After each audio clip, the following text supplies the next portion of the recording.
Bonjour. En fait, je vais vous donner cette épreuve. C'est une épreuve de l'Université de Maroua, Institut des mines et des industries pétrolières. Concours d'entrée, session 2014. Épreuve de chimie. Filière raffinerie et pétrole et pétrochimie. Épreuve. Mais il faut savoir, ce que vous devez savoir, c'est que cette école est devenue une faculté. C'est devenu faculté des mines, des industries pétrolières. Donc, ce n'est plus un institut seulement, c'est devenu une faculté. Aujourd'hui, nous sommes en 2022.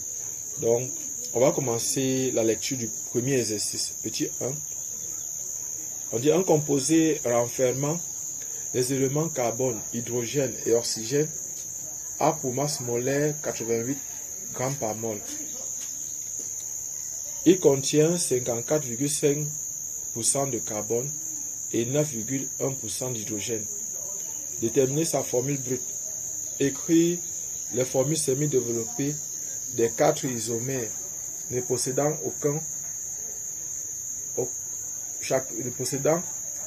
chacun qu'une fonction chimique. Nommer ces isomères. Indiquer le type d'isomère, les types d'isomères présentés. On considérera tous les complexes, tous les couples formés par ces isomères. Données. Masse molaire d'hydrogène 1 g par mol, carbone 12 g par mol, oxygène 16 g par mol. Exercice 2. On réalise la synthèse d'un dipeptide à partir de la glycine, voilà la formule, et d'un acide alpha-aminé X. Écrit la formule générale d'un acide alpha-aminé, petit b. La masse molaire du dipeptide est 132 g par mol. Déterminer la nature du radical R de X. Petit c. Donner la formule semi-développée de X. Petit d. Donner le nom de X. Petit e. Sa masse molaire est-elle chirale? Sa molécule est-elle chirale plutôt? Pourquoi? Données. On a donné, voilà par exemple, les masses molaires. 3.1. Définir les termes et les expressions suivantes. Vitesse de disparition. Vitesse de disparition d'un réactif. Catalyseur. Catalyse homogène. 3.2. Comment varie la vitesse de formation d'un corps quand on fait décroître la concentration des réactifs? 3.2.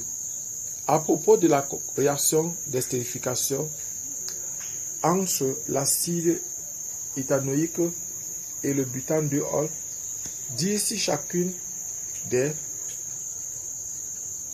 affirmations suivantes est vraie ou fausse, en commentant très brièvement la réponse. L'addition d'ion H3O+ augmente la vitesse de la réaction.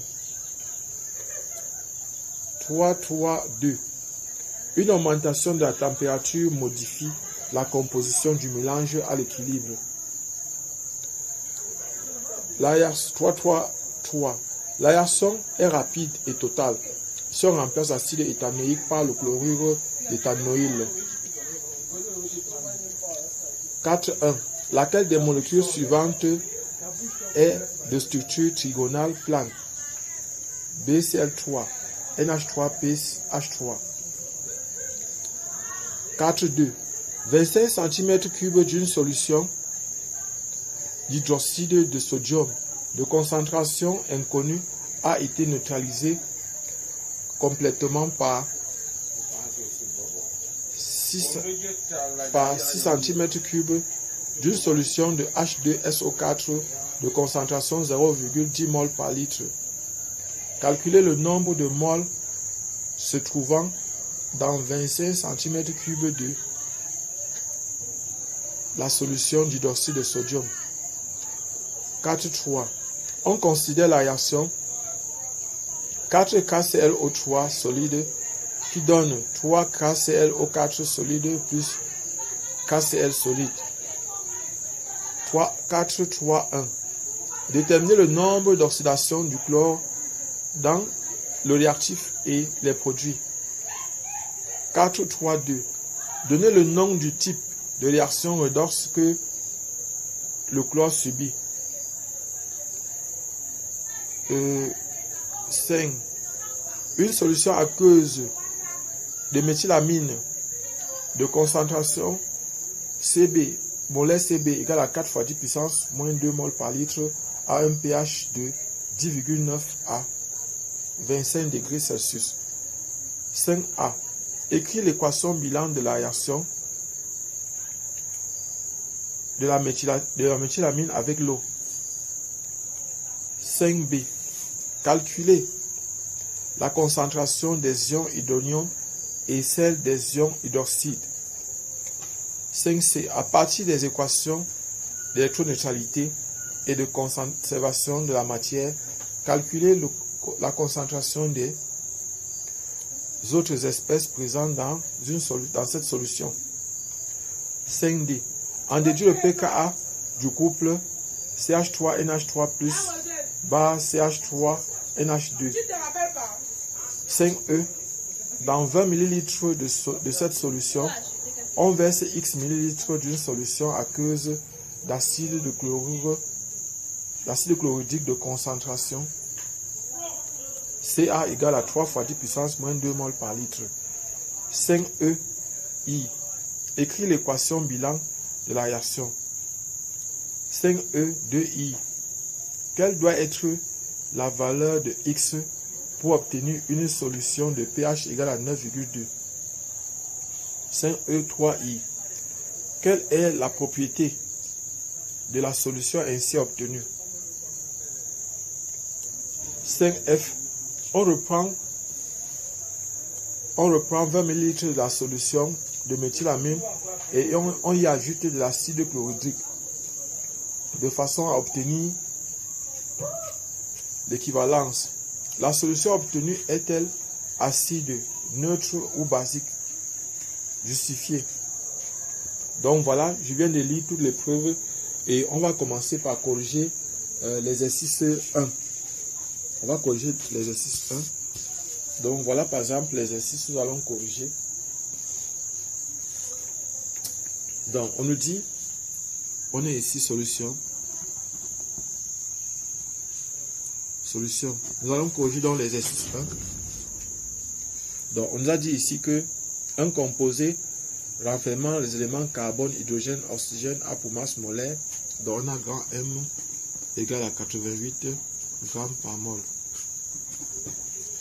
Et maintenant on nous dit que contient 54,5% de carbone et 9,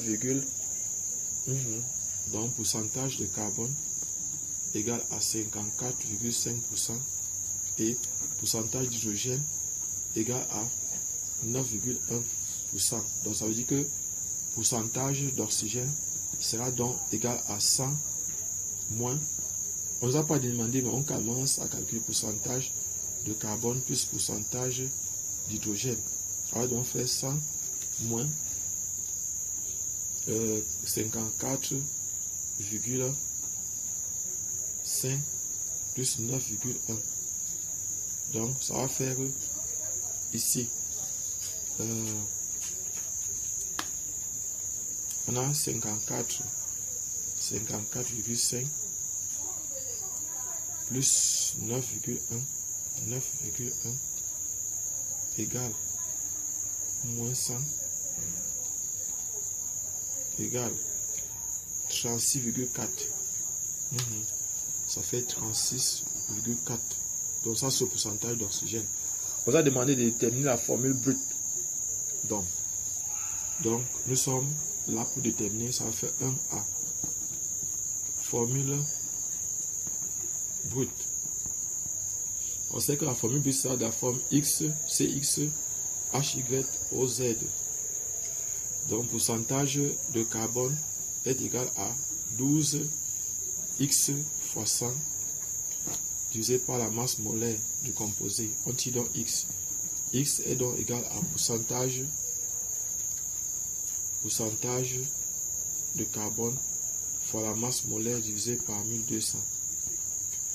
Donc ça va faire ici pourcentage de X 54,5 fois 88 divisé par 1200. Donc 54,5 fois 88 égale divisé par 1200 égale, ça va faire 3,99. Donc X est égal à 3,99. Donc sensiblement égal à 4. Pourcentage de l'hydrogène. On a le pourcentage d'hydrogène sera donc égal à on a Y, ça va faire Y fois 100 divisé par la masse molaire. Donc ça va faire Y égale donc à pourcentage d'hydrogène fois la masse molaire divisé par 100. Ça va donc faire pourcentage d'hydrogène, c'est combien? C'est 9,1 fois 88 divisé par 100. Ça fait 9,1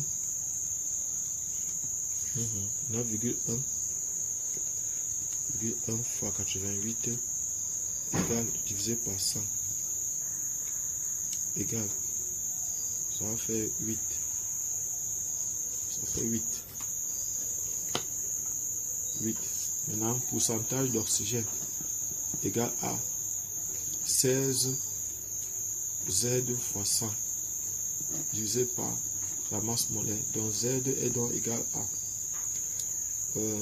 ça va faire Z égale à pourcentage d'oxygène fois la masse molaire divisé par 1600. Ça va faire 36,4 fois 88 divisé par 1600.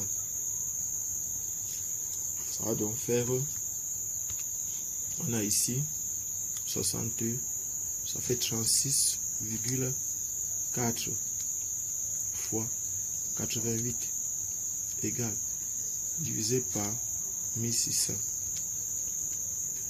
égale, donc ça fait 2.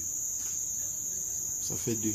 Donc notre composé final aura donc pour composer, la formule brute sera C4H8O2. Donc voici le composé, voilà la formule brute du composé. On va donc répondre à la question B. La question petit b. On demande donc d'écrire déterminer, écrire les formules semi-développées des 4 isomères. Donc formule semi-développée.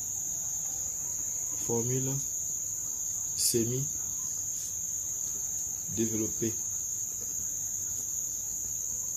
Bon, en fait, il y a quelque chose que je vais vous montrer, ce qu'on appelle le nombre d'insaturation. Donc, on va calculer ça.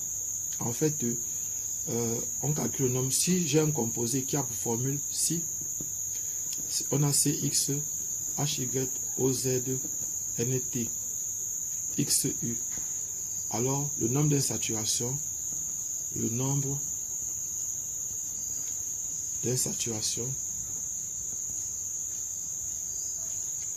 est N, nombre d'insaturation, NI, égale à X plus 1, moins Y sur 2, moins U sur 2, plus T sur 2.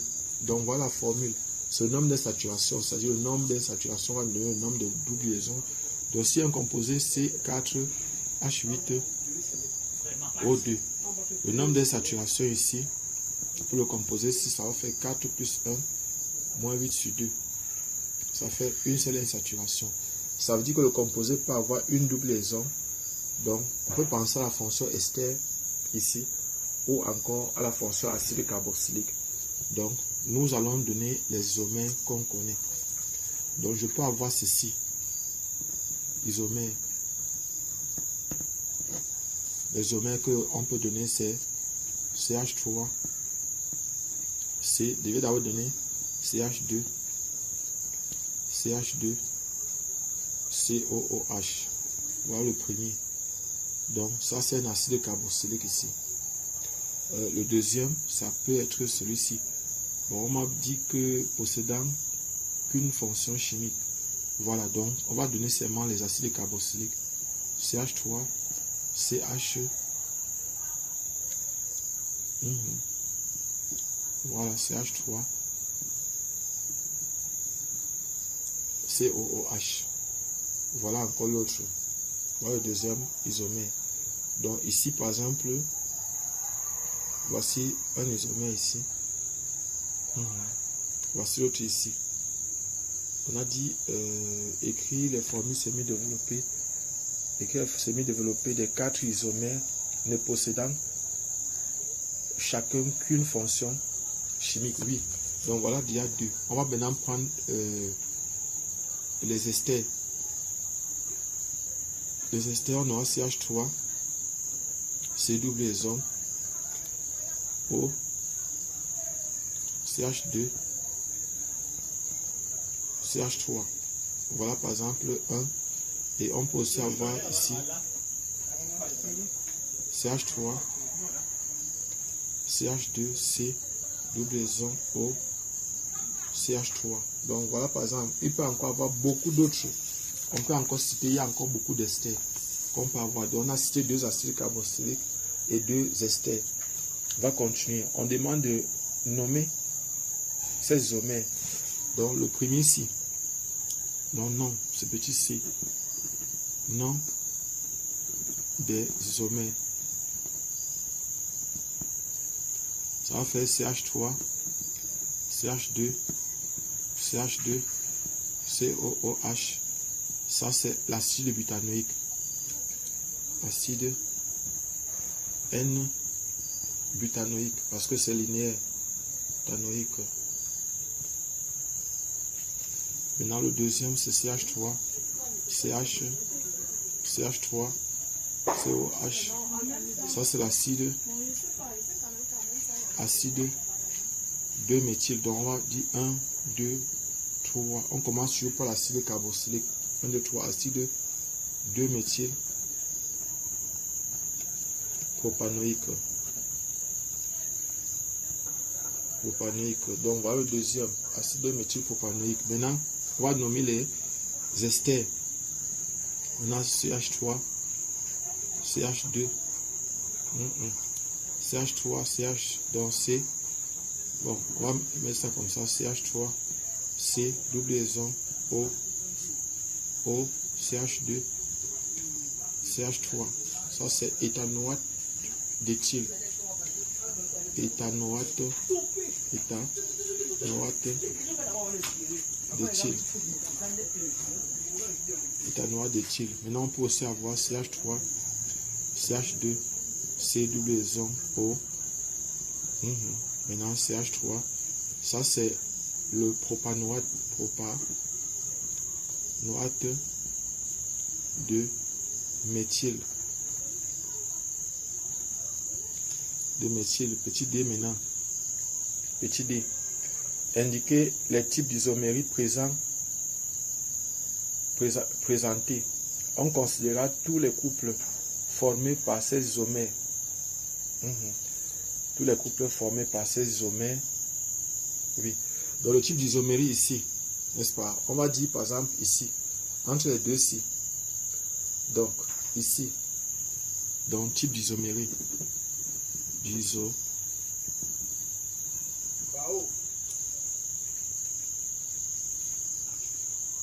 type d'isomérie, type d'isomérie, on aura par exemple ici CH3, on a CH3, CH2, COOH et CH3, CH2, CH3 ici, COOH. Les deux ci, c'est ce qu'on appelle isomérie de position ou isomérie. Bon, en fait, on peut parler ici isomérie de chaîne. Ici, on a 4 atomes de carbone sur la chaîne linéaire. Ici, on a 3. Donc, les deux ci constituent ce qu'on appelle isomérie de chaîne. Isomérie de chaîne. Ça rentre dans le grand groupe qu'on appelle encore isomérie de constitution. Parce que dans l'isomérie de constitution, on retrouve trois 3 grands groupes. Et l'isomérie de position, isomérie de fonction et l'isomérie de chaîne. Donc, maintenant, le deuxième type, on va prendre par exemple entre celui-ci et l'autre, et celui-ci, entre le premier et le troisième. Là, ici, il y a ce qu'on appelle l'isomérie. Bon, déjà, je vais regarder encore ce que j'ai écrit ici, parce que je dois m'assurer que c'est au total. Oui, c'est bon. Je dois regarder, c'est bon. Donc, on a encore ici, on va dans l'isomérie de isomérie de fonction. On a CH3, CH2, C, double liaison O, O, CH3. Et ici, on a CH3, C, H2, C, CH2, COOH. Ici, c'est l'isomérie de fonction. Isomérie de fonction. Donc voilà les différents types d'isomérie qu'on va rencontrer ici. Isomérie de chaîne et l'isomérie de fonction. Dans les deux-ci. Et maintenant, on va voir aussi que entre les deux-ci, CH3, C, double liaison O, CH2, CH3 et maintenant CH3, CH2, CH2, C, double liaison O, O, CH3. Il y a en fait les deux, c'est la fonction externe. Mais ici, on va parler plutôt du isomérie de chaîne.